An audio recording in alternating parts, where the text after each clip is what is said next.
An autistic man has been told he can no longer volunteer at Waitrose because he dared, or his parents dared, to ask them for a permanent position that is paid. Now you get into the territory of what I've been trying to tell people for many, many years.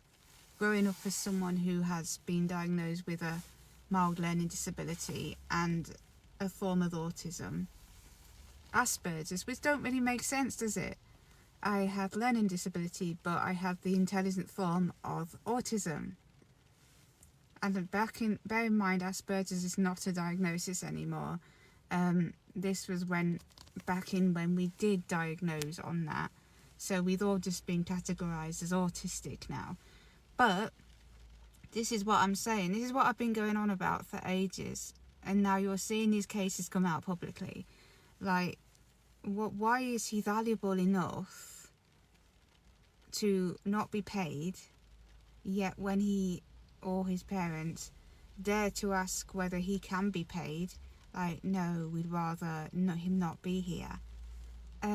Double standards, basically based on stigma, and I don't care what people say about it.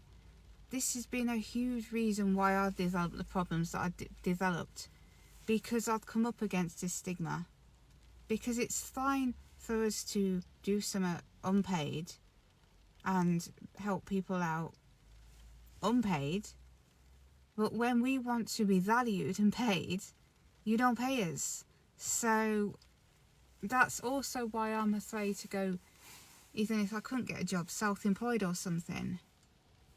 Because I dare bet you there'll be some people that say, well, I don't feel that you're of the standard of work that I want, even if you are, mind you, because of whatever. And it's really underneath it because of your autism. There's been cases where autistic people have been banned from gyms, etc., because of someone else having a problem with them. And one person had that happen to them, one guy. He went and got a law degree, came back and did them legally, which is basically what I was trying to do, but obviously because of my trauma, at that time I was so deep in it that I could not finish my degree. So I got a qualification and I can still do certain things, but I cannot legally act for someone because I'm legally not qualified to do that. But as far as giving out like advice in that, I can do that. I just can't act for anyone because I don't have the legalities on my qualification to do that. But I got enough of that to be able to challenge certain things. That's what I mean. You need the status, and to get the status you need to be able to get up to the certain parts, and a lot of us can't because there's stigma out there.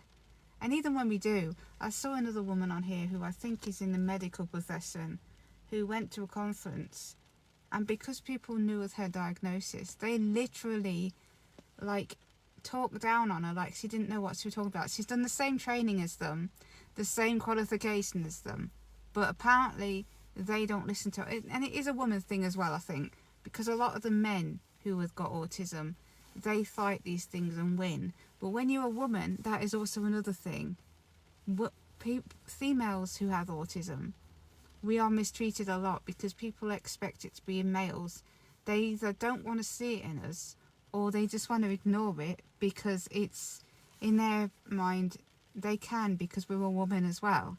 And women in a lot of professions are looked down on still because they are seen as the baby makers, the ones that are supposed to be softer and not take the main role.